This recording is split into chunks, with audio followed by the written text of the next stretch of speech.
ಒಬ್ಬ ಮನ್ಯಾಗ ರೈತನ ಮಗ ಆಗಿ ದಿವಸ ಎಮ್ಮೆ ಆಕಳ ಸಗಣಿ ತೆಗೆದು ಹೊಟ್ಟಿ ತುಂಬ್ಕೊತಿದ್ರು. ತಂದೆ ತಾಯಿ ಸೇವಾ ಮಾಡೋ ಸ್ವರ್ಗದ ನಿಮ್ಗೆ ಸ್ಥಾನ ಸೀಟ ಅಡ್ವಾನ್ಸ್ ಫಿಕ್ಸ್ ಆಗಿದೆ, ರಿಸರ್ವೇಶನ್ ಆಗಿದೆ ಅಂತ ತಿಳ್ಕೊರಿ.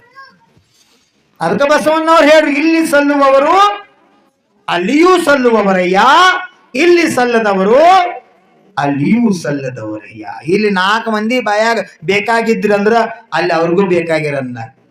ಇಲ್ಲಿ 4 ಮಂದಿ ಯಾವಾಗ ಪೀಡಾ ಹಾದಿತ್ತ 4 ಮಂದಿ ಬಟ್ಟು ಮುರಿತಿದ್ರಂದ್ರ ತಿಳ್ಕೊರಿ, ನೀವು ಮನುಷ್ಯ ಬೋದಾಗ ಬಂದು ನಿಮ್ ಜೀವನ ವ್ಯರ್ಥ ಅಂತ. ಗುರುನ ಮನಸ್ಸ ಬಹಳ ನಿರ್ಮಲ, ಕಾಯೋತ್ಸರ್ಗ ಮಾಡಿದ್ರು ಹಂಗ ಭಾಸ ಆಕೈತಿ. ಆಚಾರ್ಯ ಅಂತ ಆಚಾರ್ಶ್ರೀ ಕುಂಡಲ್ಪುರದಾಗ ಮಾತಾಜಿ ಸಂಘಕ್ಕೆಲ್ಲ ಆದೇಶ ಮಾಡ್ರು. ಕರೆ ಮೋ ಬಾ ಕೆಟ್ಟ, ನಿಮ್ಮನಲ್ಲಿ ನಮ್ನು ಬಿಟ್ಟಿಲ್ಲ ಹೇಳಿದ್ರು. ಕೊನೆಗೆ ಆಚಾರ್ಶ್ರೀನ ಕಾಯೋತ್ಸರ್ಗ ಮಾಡಿ ಎದ್ದು ಬಿಟ್ರು. ಶರೀರ ಅನುಕೂಲ ಇದ್ದಿದ್ದಿಲ್ಲ, ಪರಿಸ್ಥಿತಿ ಇದ್ದಾಗ ಸಹಿತ ಡೋಲಿ ಒಳಗೆ ಒಯ್ಯು ಪರಿಸ್ಥಿತಿ ಬಂತು. ಕುಂಡಲ್ಪುರದಿಂದ ಆಚಾರ್ಯ ಹೊರ ಬಿಡ್ಬೇಕಾರೆ ಡೋಲ್ಯಾಗ ಮನ್ಕೊಂಡು ಒಯ್ಯು ಪರಿಸ್ಥಿತಿ ಬಂತು.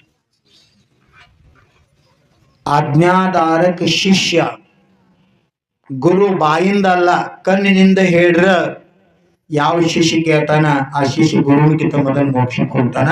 ಅಂತ ವ್ಯಕ್ತಿತ್ವ ಶಿಷ್ಯನೊಳಗಿರ್ತದೆ. ಅದಕ್ಕೆ ನಮ್ಮ ಆಚಾರ್ಯ ಭಗವಾನ್ ಹೇಳರು, ಶಿಷ್ಯ ಬನೋ ಆಶೀष मिलेगा, गुरु से पहले ईश मिलेगा.